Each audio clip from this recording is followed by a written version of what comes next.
The Constitutional Democratic Party, also called Constitutional Democrats, a formerly Party of People's Freedom, was a liberal political party in the Russian Empire, encompassing constitutional monarchists and republicans. Party members were called Kadets, for the abbreviation KD of the party name. Konstantin Kavelin's and Boris Chicherin's writings formed the theoretical basis of the party's platform. Historian Pavel Miliukov was the party's leader throughout its existence. The Kadets' base of support were intellectuals and professionals. University professors and lawyers were particularly prominent within the party. A large number of Kadet Party members were veterans of the Zemstvo local councils. The Constitutional Democratic Party formed from the merger of several liberal groupings: the Union of Liberation, the Union of Zemstvo Constitutionists, and the Union of Unions. The organization of bourgeois professionals and intellectuals, including teachers, lawyers, writers, physicians, and engineers.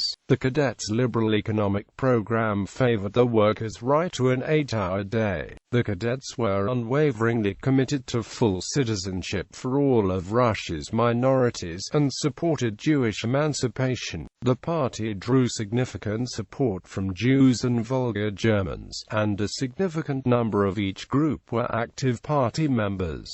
Radical origins. The Constitutional Democratic Party was formed in Moscow on October 12–18, 1905 at the height of the Russian Revolution of 1905, when Tsar Nicholas II was forced to sign the October Manifesto granting basic civil liberties. The Cadets were to the immediate left of the Octobrists, another new formed party organized at the same time. Unlike the Octobrists, who were committed to constitutional monarchy from the start, the Cadets were at first ambiguous on the subject, demanding universal suffrage and a constituent assembly that would determine the country's form of government. This radicalism was despite the fact 60% of Cadets were nobles. The Cadets were one of the parties invited by the reform-minded Prime Minister Sergei Witte to join his cabinet in October to November 1905, but the negotiations broke down over the Cadets' radical demands and Witte's refusal to drop notorious reactionaries like Petr Nikolaevich Chernovo for the cabinet, with some socialist and revolutionary parties boycotting the election to the First State Duma in February 1906.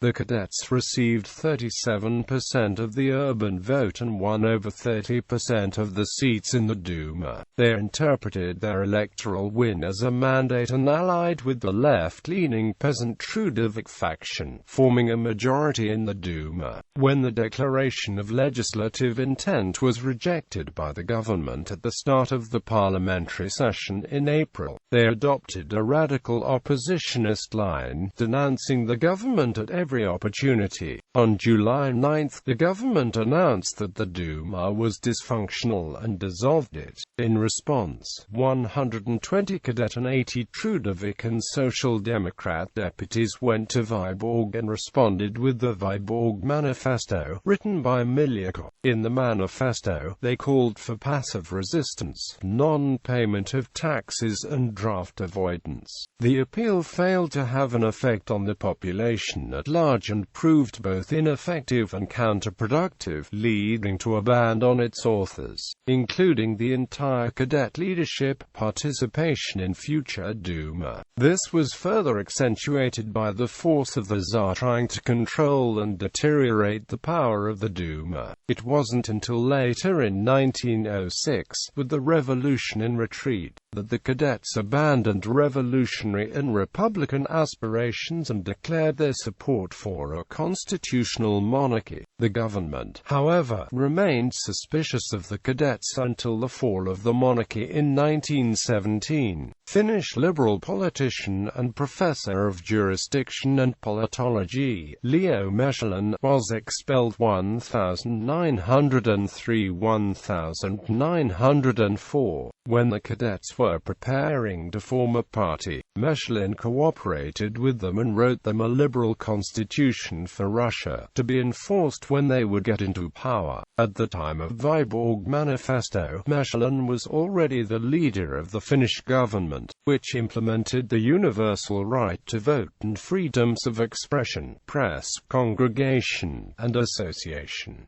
Parliamentary opposition. When the Second Duma was convened on February 20, 1907, the Kadets found themselves in a difficult position. Their leadership was not represented in the Duma after the Vyborg Manifesto fiasco, and the numbers were reduced to about 100.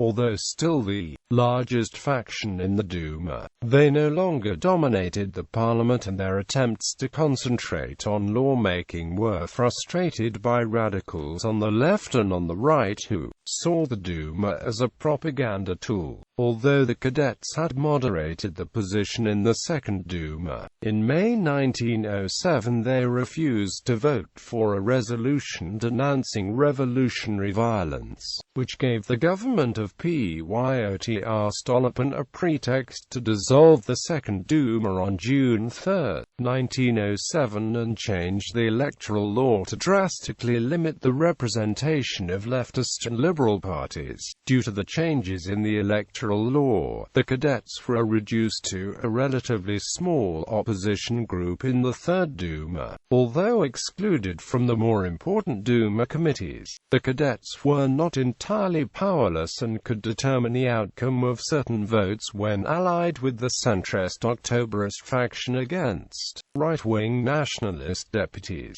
With the revolution crushed by 1908, they moderated the position even further, voted to denounce revolutionary violence, no longer sought confrontation with the government, and concentrated on influencing legislation whenever possible. By 1909, Miliukov could claim that the Kadets were now the opposition of His Majesty, not opposition to His Majesty, which caused only moderate dissent among the left-leaning faction of the party. Although the Kadets allied with the progressive faction and the Octobrists were able to push some liberal bills through the Duma, the bills were either diluted by the upper house of the parliament or vetoed by the Tsar. The failure of the legislative program further discredited the Kadet strategy of peaceful change through gradual reform. In 1910, the government rekindled its pre-revolutionary Russification campaign in an attempt to restrict minority rights, notably drastically curtailing Finland's autonomy. Most Kadets were opposed to these policies and, allied with the left wing of the Octobrists, tried to blunt them as much as possible, but were unsuccessful. However, a minority of Kadets headed by Pyotr Struve supported a moderate version of Russification, which threatened to split the party. With the increase in popular discontent after the Lena massacre on April 4, 1912, and a continuous decline in party membership after 1906,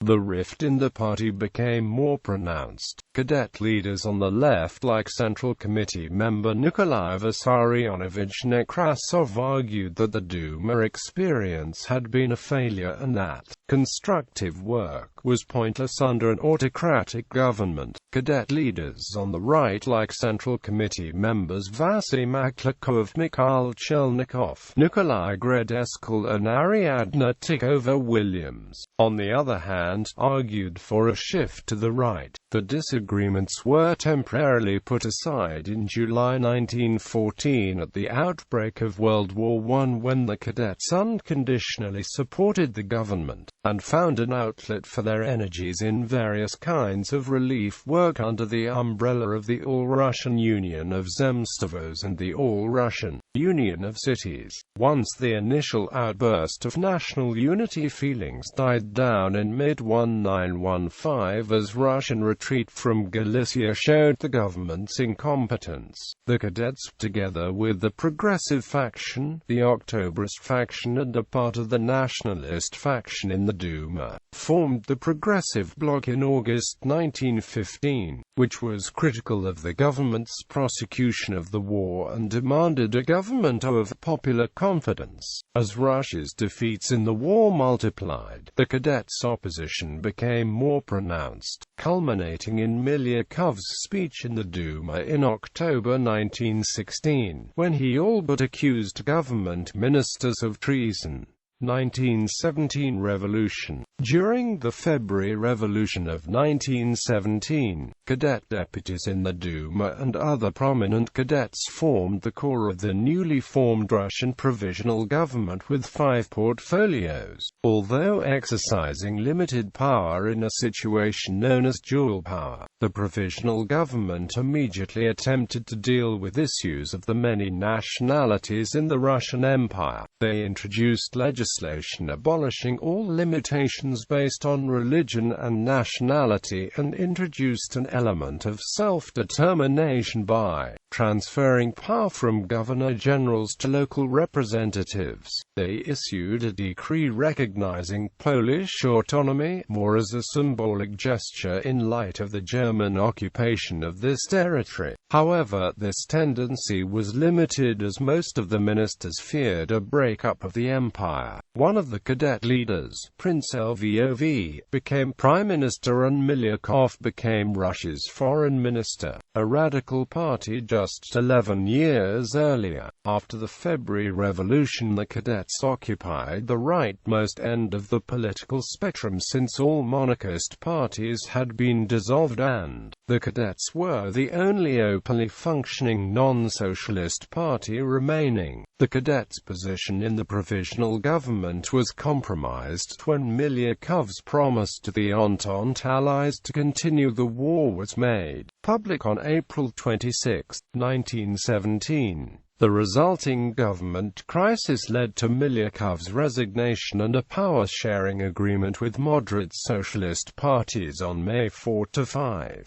The Kadets' position was further eroded during the July crisis when they resigned from the government in protest against concessions to the Ukrainian independence movement. The coalition was reformed later in July under Alexander Kerensky and survived yet another government crisis in early September. Sergei Fedorovich Oldenburg was Minister of Education and served briefly as chair of the short-lived Commission on Nationality Affairs. The Kadets had become a liability for the socialist coalition partners and an evidence of the treason of the moderated socialists, exposed by Bolshevik propaganda. With the Bolshevik seizure of power on October 25–26, 1917 and subsequent transfer of political power to the Soviets, Kadet and other anti-Bolshevik newspapers were closed down and the party was suppressed by the new regime. Oldenburg and a group of academics visited Vladimir Lenin at the Smolny Institute to complain about the arrest of several former ministers of the provisional government. Russian Civil War and decline. After the Bolshevik victory in the Russian Civil War, most of the cadet leadership was forced to emigrate and continued publishing newspapers abroad, mainly in Paris, until World War II.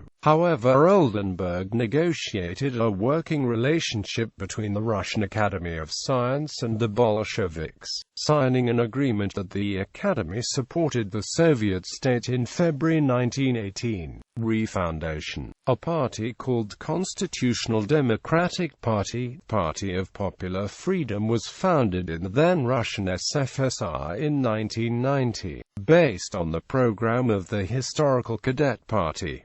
List of prominent cadets: Nikolai Gradeskal, Alexander Alexandrovich Kornilov, Solomon Krim, Prince Georgy Lvov, Vasily Maklakov, Pavel Miliukov, Vladimir Dmitrievich Nabokov, Nikolai Vissarionovich Nekrasov, Sergei Fedorovich Oldenburg, Sofia Panina, Pyotr Struve, Ariadna Tikova Williams, Vladimir Vernadsky. Electoral results.